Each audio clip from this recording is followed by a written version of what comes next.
Bismillahirrahmanirrahim. Assalamualaikum warahmatullahi wabarakatuh.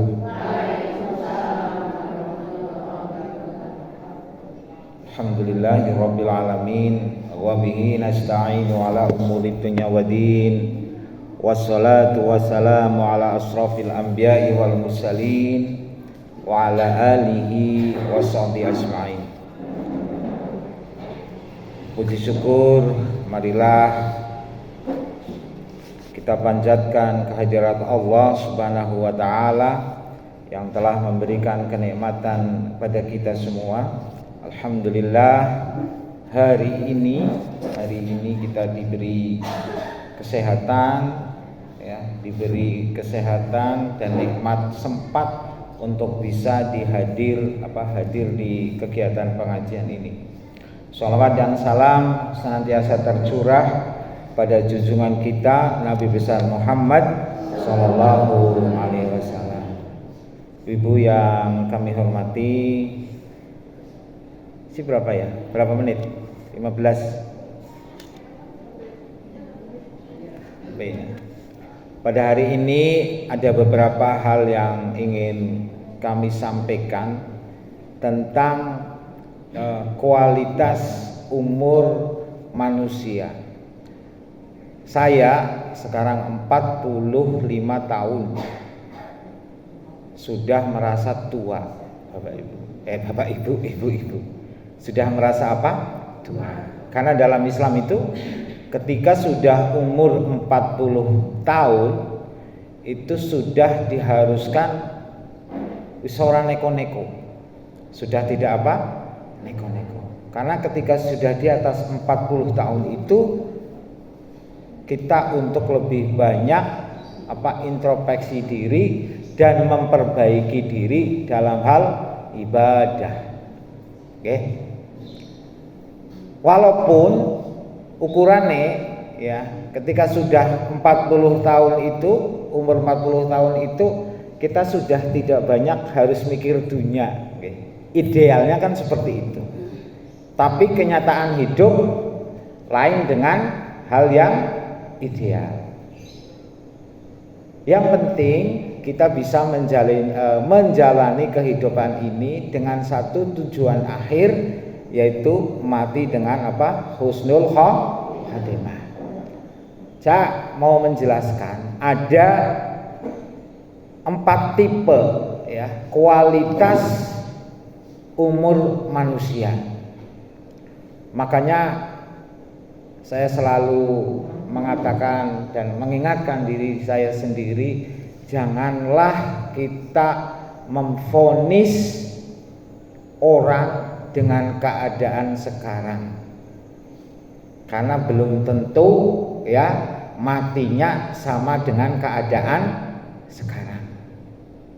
Maksudnya apa?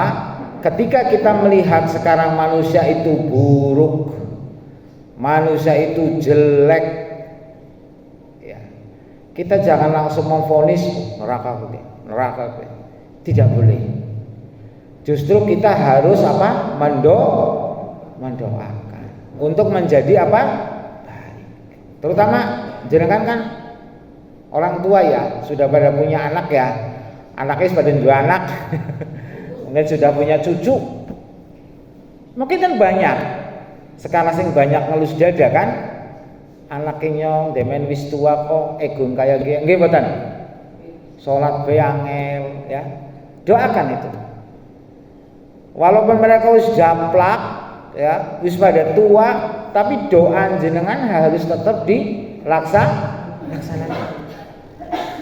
Dan itu kewajiban jenengan untuk selalu mendoakan anak-anak jenengan. Jadi ada 4 nih. Ada 4 kualitas. Yang pertama adalah su'ul bidayah wa su'ul khatimah. Yaitu kehidupan yang diawali dengan keburukan dan berakhir dengan keburukan. Ini adalah seburuk-buruknya hidup. seburuk-buruknya kualitas hidup. Contohnya apa? Dilahirkan dari keluarga yang tidak kenal agama, dalam perjalanannya tidak diajarkan agama, matinya tidak kenal agama. Apes ya.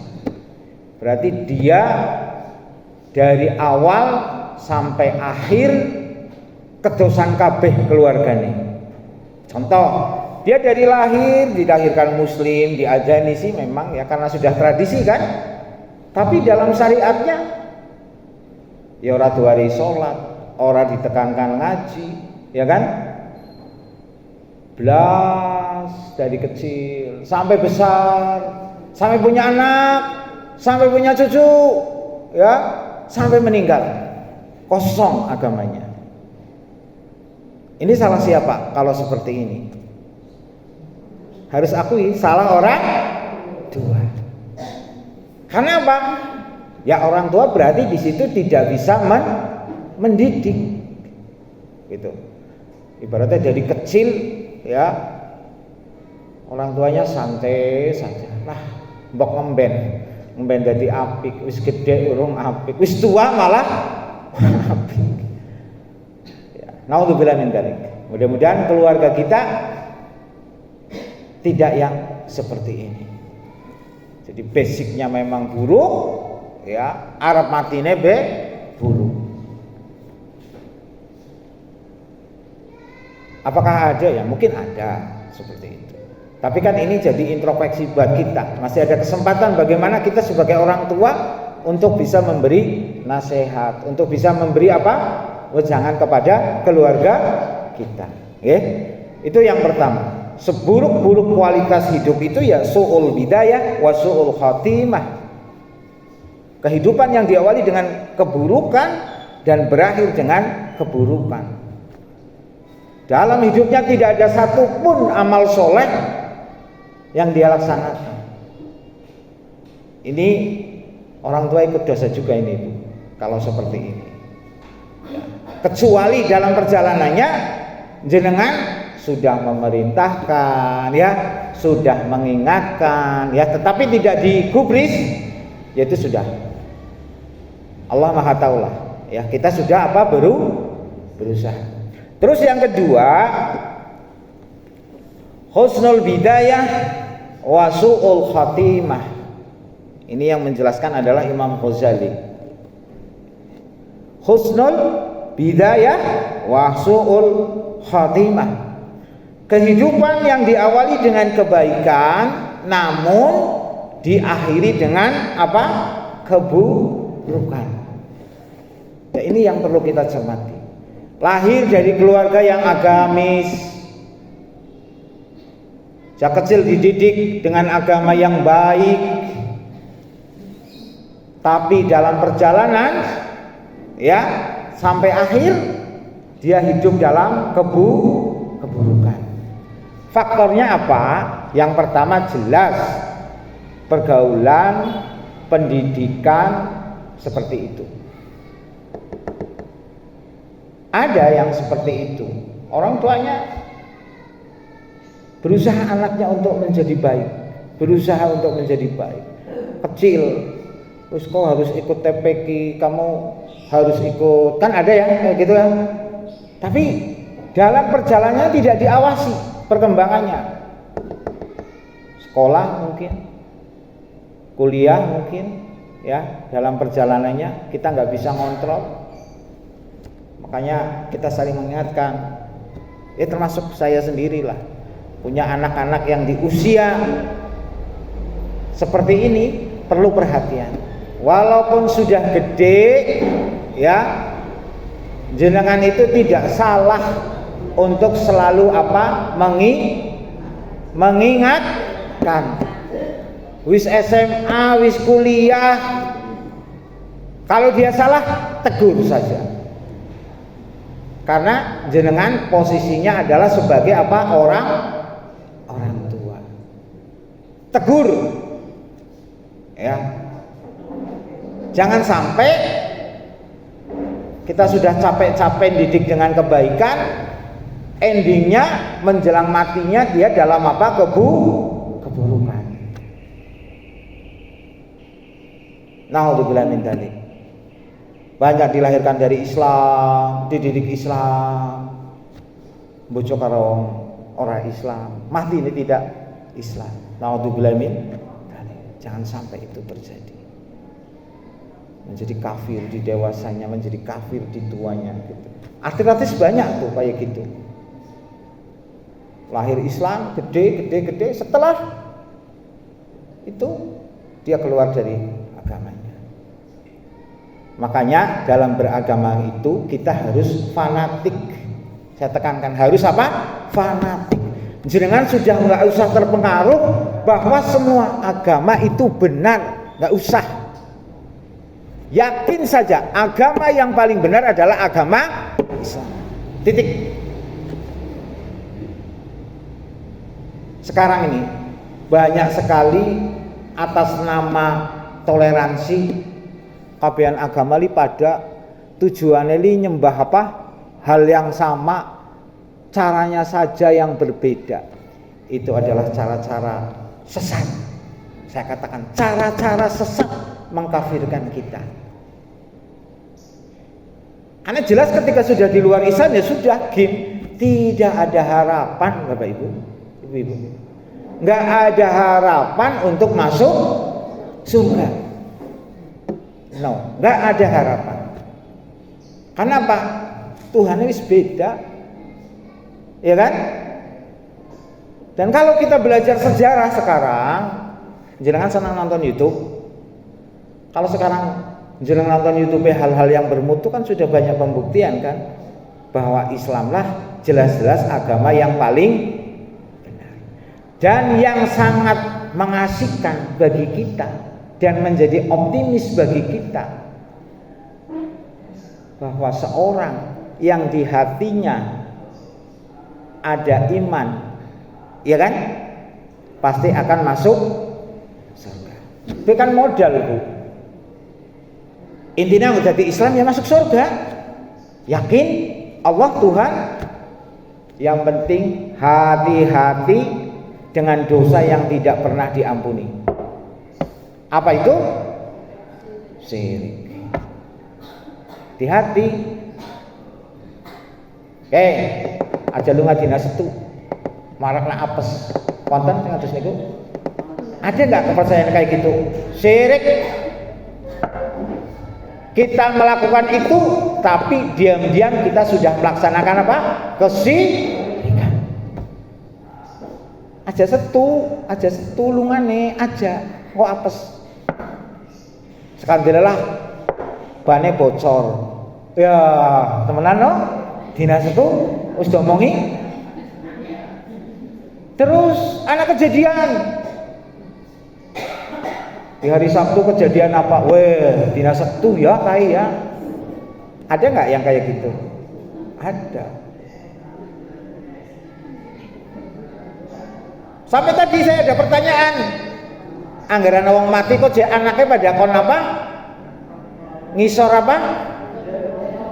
Hah? Iya, nasing takon kayak gue. Apakah ada dalam ajaran Islam? No. Zaman kapan? Zaman biyen. Wis sesuai. Seorang anak orang tuanya meninggal kewajibannya apa? Ya memandikan, ya nyolak. Wis kuwi. Ora kudu mlangkah nang sore. Tembe bae ana wong takon kaya kowe iki. Ora setakon Masudin, takonnya untuk jawab yang ngomong itu. Ya itu kadang tradisi-tradisi itu seakan-akan menjadi apa? Hal yang harus dilakukan. Padahal itu bukan apa? Syariat yang harus dilaksanakan. Nih, tanya Bu Parno dulu. Saya satu rombongan sama Bu Parno waktu haji di Arafah itu. Teman saya itu bilang ke saya, Pak Bahron, kayak pada mendemi waktu. Bu Puji itu tanya ke saya gimana Pak? Orang usah waktu pendemi ngomong apa? Kan malah langsung mendem KTP Pak, apa aja orang usah. Itu adalah hal-hal yang tidak diajarkan dalam Islam. Nah, jadi hati-hati sekarang. Lah yang lunga dengan itu aja lah kayak hari jelek itu nggak boleh Bu. Bahkan sekarang masih saja contoh arep barang gawe akeh sing ngasih ora wani kowe. Nggih mboten? Bulan apa? Surat. Adik saya kemarin itu nikah dengan orang Sragen. Nikahnya pada bulan Surat. Ternyata karena supaya apa? Jadwalnya longgar. Begitu saya ke KUA, Mas, sing nikah adine jenengan tok. Karena tidak ada yang berani menikah di bulan. Padahal Suro itu adalah bulan awal tahun, bulan yang baik. Tahu nggak? Jenengan tetap mikir-mikir kan? Tetap mikir-mikir kan? Karena apa? Itu sudah tradisi. Bahkan yang lebih payah dan ini menjadi kasihan, gue anak-anak sing dilahirkan bulan Sura, sing dalala bulane, nggih mboten? Bocah lain bulan Sura, angel diatur, ya Allah. Itu sama saja dia menghujat bulan milik Allah. Nggak boleh. Itu masih. Mau pangkal itu ngesok angger mantu Surabaya, ya jajal. Padahal wani kok, saya mikir karena jenengan apa? Masih terpengaruh dengan adat Jawa. Ini nggak apa-apa, nggak pengetahuan jenengan ya, diterima apa enggak nih? Saya menyampaikan hal yang benar. Dalam satu sisi kita kan disuruh untuk nguri-uri jadi budaya apa? Budaya yang nguri-uri kan? Tapi nguri-nguri sing kepriwe disit. Angger itu bertentangan dengan agama Islam ya wis tinggal baik. Tinggal. Kenapa? Endingnya ketika kita meninggal, ketika kita ajaran apa yang dipakai? Ajaran Islam bukan? Keilmuan Islam bukan? Iya kan? Mandane ketika terakhir wong ora salat ya disolati, ya kan? Makan kon ngaji ora. Sing aneh kan ngaji wonge ora salat, ora apa. Kan aneh jadinya. Tuh, introspeksi buat kita. Kesimpulan surah ya, aku nakal sing wedi dijajal takon dengan diri sendiri. Karena kan ngabirungan. Aja bulan surah lah, ya. Itu sebenarnya nggak apa-apa. Kalau memang, jadi nanti diniatkannya ya cari bulan. Kalaupun bulan surah ora ya nyong duit-duitnya bulan kiye kan kayak gitu ya. Tapi jangan sampai apa? Jenengan nyong bulan surah mok lah. Oh dadi ora pik. Ngaten nggih? Itu salah satu kesirikan yang kadang kita tidak sengaja tetapi kita lakukan. Banyak ya, salah satunya itu. 1, 2. Yang pertama berarti buruk berakhir dengan buruk. Yang kedua baik berakhir dengan buruk. Ini 1, 2 tidak kita inginkan.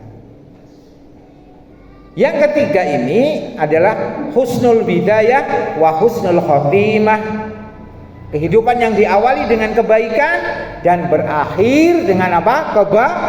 Kebaikan. Itu yang kita harapkan. Itu yang kita harapkan. Baik, kita didik baik, ya, berakhir baik. Di tengahnya bagaimana?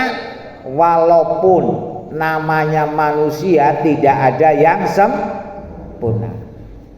Makanya ketika melihat putra jenengan, saudara kita, paruh bayanya kok masih oleng, ya doakan.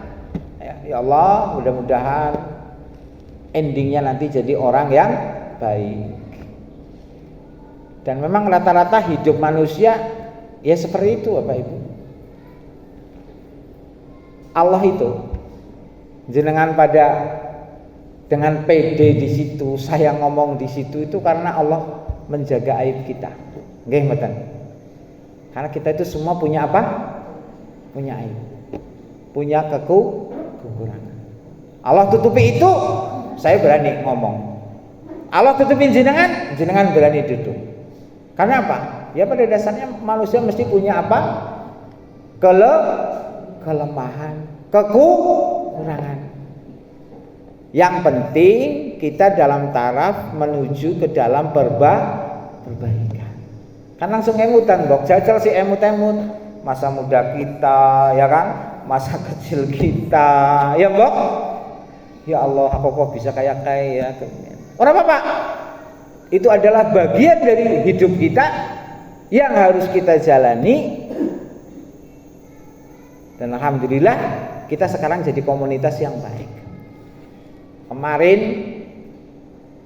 saya ini menginspirasi ya, menginspirasi. Kalau jenengan mengikuti berita, ada pelacur dari Jepang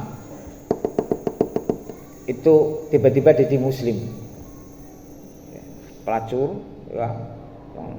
ya sudah parah banget lah pokoknya. Dia dilahirkan dari burung, bukan dilahirkan di Jepang, kan orang anak Islam ya di sana. Keluarganya tidak dari Islam.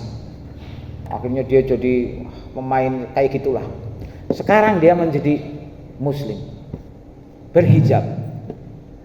Ketika dia ditanya, Mbak, cara bahasa Jawa nih ya, Mbak, kowe menyesal ora gemen dadi kaya kowe? Dia jawabnya apa? Alhamdulillah, saya mengalami fase itu karena itu yang membuat saya menjadi sadar.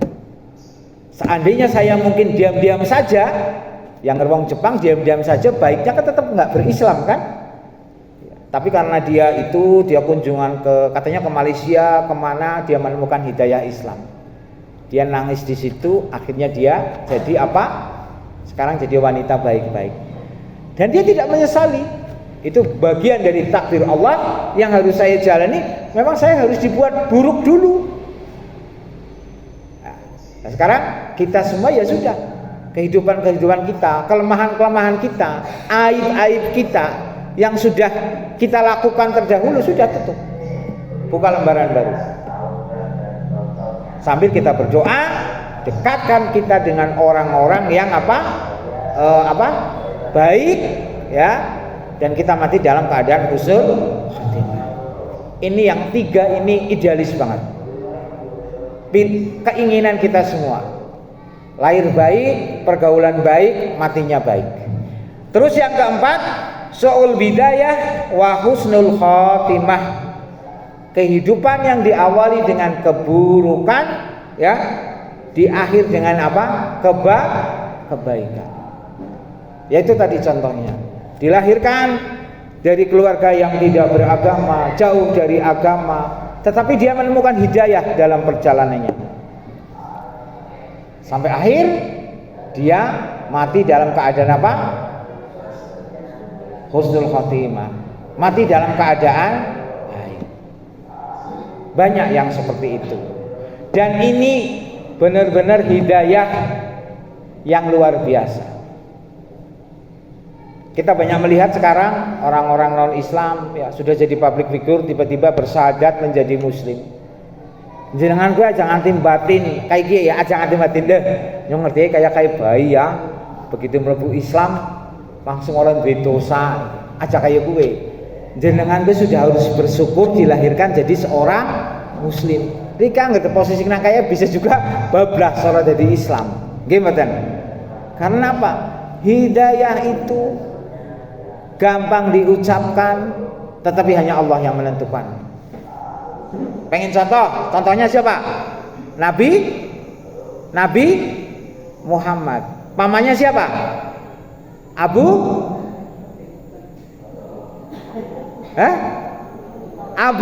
Thalib.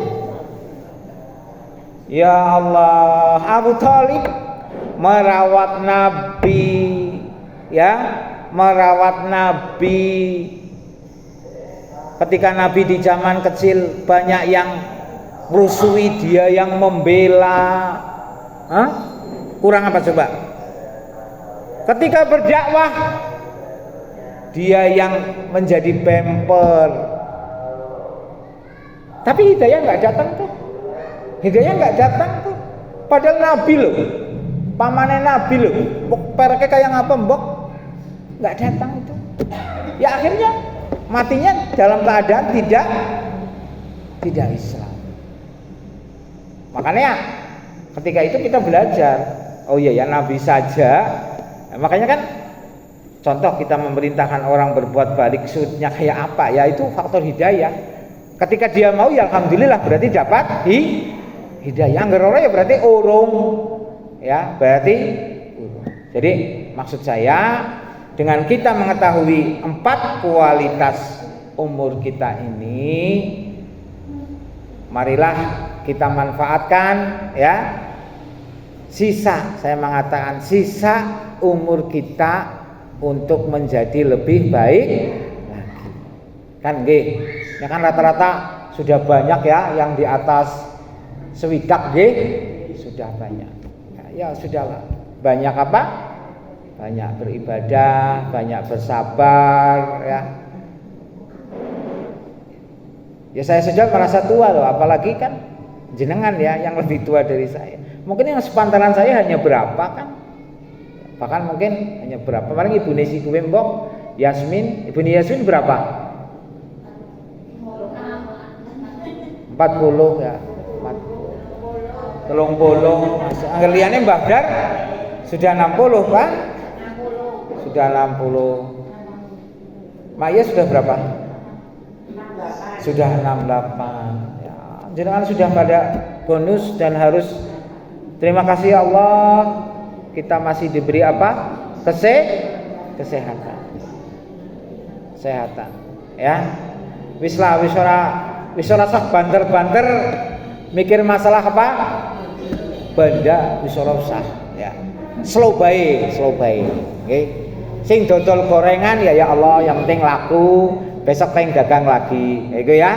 Kan enak kayak gitu. Sing usaha apa, sementing bisa apa? Jalan. Sing lagi nyekolah anak, sementing ya apa? Tayang bayaran. Wis, itu adalah nikmatnya hidup. Ya. Oh, demen kok kayak menyerah teman uripe. Ya ora. Karena kaya itu juga bagian dari apa? Takdir, nggih mboten. Nah.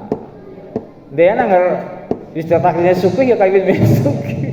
Nah, sekarang kan banyak tuh. Anak 20 tahun tiba-tiba duitnya banyak. Kalau yang dikejar itu harta dunia, tidak akan pernah puas. Nggih mboten? Wisali siji mesti pengin loro. Wisali loro mesti pengin telu. Wisali telu mesti pengin papat. Coba buktikan saja. Jenengan ngimpi apa tuku sing diimpikna yakin mesti kepengin maning. Karena kalau urusan dunia itu ya sudah sunatullah itu tidak akan merasa apa puas.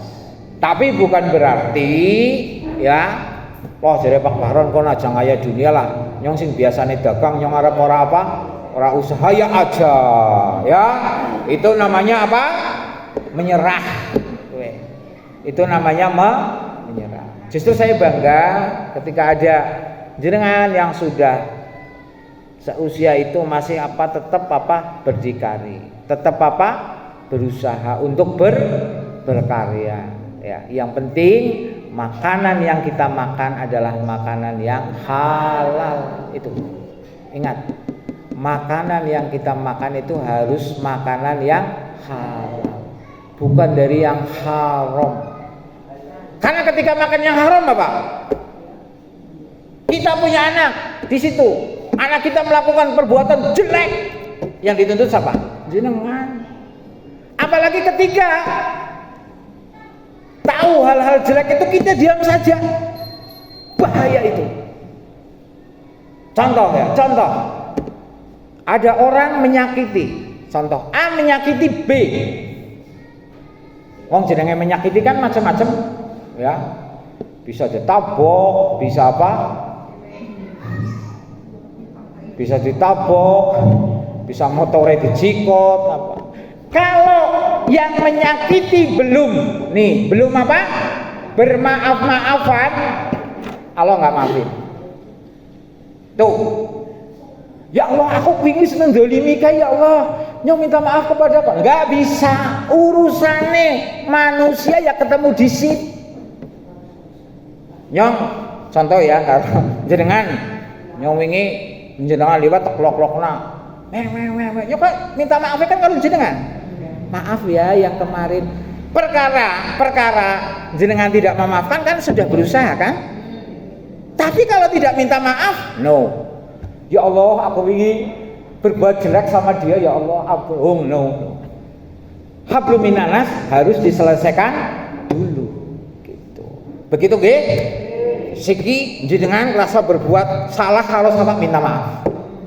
Jenengan aja langsung, ya Allah, ampuni saya ya Allah, kemarin saya berbuat jahat ke dia, ora iso. Kamu jenengan harus tekani dulu, walaupun meminta maaf. Padahal sing ini kok nyapa ngapura kok, tapi kita sudah apa? Meminta. Dan proses itu sudah kita lakukan. Kan begitu? Proses itu sudah kita lakukan. Itu bagian dari ikhtiar yang kita lakukan.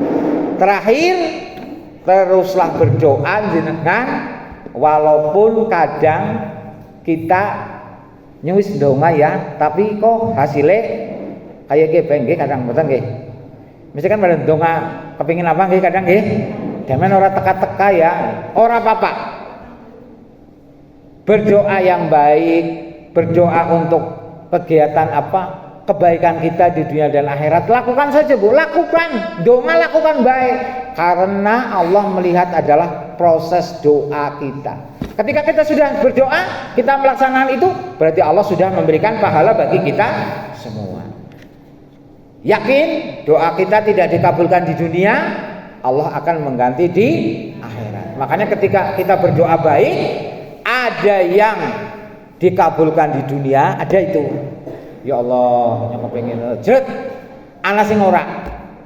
Itu nanti akan diganti oleh Allah di akhirat. Mungkin itu yang kami sampaikan, mudah-mudahan bermanfaat ya. Ingat-ingat, yang pertama adalah diawali buruk berakhir dengan buruk. Itu sangat jelek. Yang kedua, diawali baik berakhir buruk. Itu juga jelek. Yang ketiga, diawali dengan baik berakhir baik, idealis, bagus. Dan yang keempat, diawali buruk diakhiri baik. Ini adalah orang yang beruntung. Dan mudah-mudahan kita termasuk di dua golongan ini. Anggar orang golongan telu, ya golongan tiga. Amin ya robbal alamin.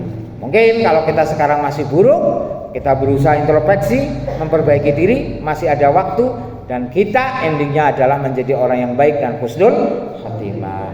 Itu saja yang saya sampaikan. Aku nanti teringat, mudah-mudahan ini bermanfaat buat jenengan dan menambah. Ada yang nyatet ya, kan main gitu dicatat. Maksudnya buat pengingat-ingat, oh ternyata hidup seperti itu. Mudah-mudahan bermanfaat. Bila ada kesalahan dari mulut saya, semata-mata itu adalah murni kesalahan saya, dan mohon maaf bila penyampaian saya ada yang kurang berkenan ya, menyinggung, menyindir ya, semata-mata tujuan kami karena ini adalah di majelis pengajian saya ngomong tentang agama, itu adalah hal yang wajib. Boleh ya, boleh. Boleh. Seandainya jangan datang ke sini nggak pakai hijab, tak tegur loh. Iya. Masa ngaji ora jilbaban? Saya yakin jenengan tidak akan tersinggung. Karena apa? Memang tempatnya ngaji ya pakai apa? Ada aturannya di situ. Terima kasih atas waktunya yang diberikan kepada saya. Mudah-mudahan bermanfaat. Billahi taufiq wal hidayah. Wassalamualaikum warahmatullahi wabarakatuh.